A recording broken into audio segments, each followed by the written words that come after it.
அந்த வீடியோ பார்த்தீங்கன்னா தெரியும். அம்மா சூடு வைக்கல. தூக்கி போட்டாங்க, மேலே வந்து பட்டுருச்சுன்னு சொல்லி காமிச்சான். ஹர்ஷ், அம்மா சொல்லியிருக்காங்களா அதுக்கு முன்னாடி அப்பா பற்றி கேட்காதீங்க, வேண்டாம் கேட்காதன்னு சொல்லியிருக்காங்களா? ஃபர்ஸ்ட்லாம் எப்படி சொன்னாங்க? ஃபர்ஸ்ட்லாம் வந்து கெஞ்சி கேட்டாங்க, வேணாம் வேணான்ட்டு. நான் வந்து அடம் பிடிச்சேன். அதுக்கப்புறம் திட்டினாங்க. ஏன் அடம் பிடிச்ச? நான் பார்க்கவே இல்லைல்ல, அதனால அடம் பிடிச்சிக்கிட்டே இருந்தேன். உனக்கு அப்பா பார்க்கணும் போல இருந்துச்சா? சிஸ்டர், இதெல்லாம் ஃபஸ்ட்டு வந்து ஒரு ஒரு குழந்தை சிஸ்டர். இவன் அப்பாவை பார்க்கணும் ஞாபகம் இருக்கும், கண்டிப்பாக இருக்கும். இவனுக்கு ஏங்குறான் தெரியுதா, ஒரு அப்பானா ஏங்குறான். அன்னைக்கு சூடு வைக்கிறதுக்கு நான் கம்பி இது கரண்டி பண்ணி தூக்கி எறிஞ்ச மேலே பட்டுருச்சு. ஆனால் நான் அந்த மேலே பட்டப்போ இந்த பையன் துடிச்சது, நான் அதை விட நான் ரொம்ப ஃபீல் பண்ணி நான் அழுதேன். ஆனால் கமெண்ட்ஸ் வந்து ஒஸ்ட்டாக போடுறாங்க.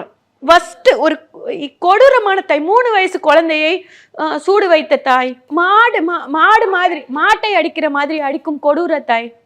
மாட்டை அடிக்கிற மாதிரி அடிக்காட்டி வந்து பார்த்தாங்களா? மாட்டை அடிக்கிற மாதிரி அடிச்சுங்க. ஒரு குழந்தை ஒரு இடத்துல போயிட்டு இன்னொருத்தவங்க மாதிரி கலர் பண்ணிட்டு இத்தினூண்டு பேண்ட் போட்டுட்டு நீ சுத்தணும்னு ட்ரை பண்ணா, உன்னை நான் கண்டிச்சு நான் வளர்க்கலன்னா நாளைக்கு நீ யார்கிட்ட அடி வாங்குவ? தேவையில்லாமல் ஹேர் கலர் பண்ணிக்கிட்டு, தேவையில்லாமல் ரோட்டில் வந்து பேட் வேர்ட்ஸ் பேசிக்கிட்டு, பைக்கில் போகிறது, ஸ்பீடாக போகிறது, இப்படி பண்ணுறது. இதுக்கு பேர் தெரில. இப்படி பைக்கில் போவாங்க, நம்ம போனால் பயமுறுத்துற மாதிரி பைக்கில் வருவாங்க. ரேஷ் டிரைவிங் பண்ணுறாங்க. இப்போ நான் இவனை ஸ்கூட்டியில் மெதுவாக 20ல் கூட்டிகிட்டு போகும்போது இவன் அவங்கள பார்த்துட்டு, அம்மா இப்படிலாம் போனால் எப்படி இருக்கணும், அந்த இடத்துல ஒரு அடி. இவங்களா பார்த்து பழகாத, இவங்களை இப்போ போலீஸ் நிப்பாட்டுவாங்க, நீ நாளைக்கு நீட்டாக ஜென்டிலாக போனேன்னா உன்னை நிப்பாட்ட மாட்டாங்க. கேரக்டரை வந்து உங்ககிட்ட பழகினதுக்கு அப்புறம் தான் உன் கேரக்டர் தெரியும். ஆனால் ஃபஸ்ட்டு அப்பியரன்ஸை பார்த்து தானே, இவன் நீ நல்ல பையன், மண்டை நிறைய கலர் பண்ணியிருக்க, நீ நல்லா அழகழகா பண்ணியிருக்க, சூப்பராக ஒரு நல்ல சென்னை ஸ்லாங் பேசிட்டு போனேன்னா உன்னை ஃபஸ்ட்டு நீ நல்ல குணம், உன் குணம்லாம் வெளியே யாருக்கும் தெரியும், ஃபஸ்ட்டு உன் அப்பியரன்ஸ் தான் தெரியும். அந்த அப்பியரன்ஸை ஃபஸ்ட்டு நீ காப்பாற்றிக்கோ, அதுக்கப்புறம் தான் உன்னோட கேரக்டர் தெரியும். எல்லாரும் கேரக்டர் மனசை பாருங்க, உள்ள மனசை பாருங்க. அப்படிலாம் ஃபஸ்ட்டு மனசு தெரியுமா?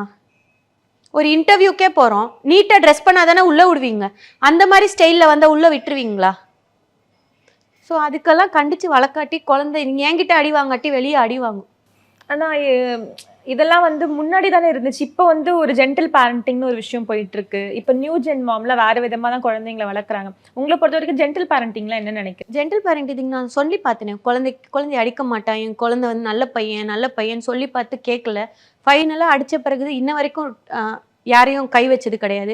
அப்போது இன்னும் ஒருத்தவங்களை பார்த்து ஒரு விஷயத்த கற்றுக்கும் போது அம்மா அடிப்பாங்களே, அம்மா இந்த இடத்துல இது சொன்னாங்களே, இந்த இடத்துல நம்ம இதை பண்ண அடிப்பாங்களேன்ற ஒரு பயத்தில் அவன் பண்ண மாட்டான். ஜென்டில் பேரண்டிங்னா நிறைய பசங்க இப்போ பார்க்குறீங்கள்ல, குழந்தைய 4 வயசு குழந்தைய இது பண்ணிட்டாங்க, 5 வயசு குழந்தைய பண்ணிட்டாங்க, நிறைய வருது. ஜென்டில் பேரண்டிங் என்னடா தங்கம் இப்போதான் வீட்டுக்கு வந்தியா அப்படின்னு 11 மணிக்கு ஒரு பையனை பார்த்து ஜென்டில் பேரண்டிங் நீ பண்ணிட்டு இருக்கிற நேரத்துக்கு 4 அடி அடிச்சு நீ வளர்த்துருந்தேன்னா உன் பையன் எப்படி வளர்ந்துருப்பான்?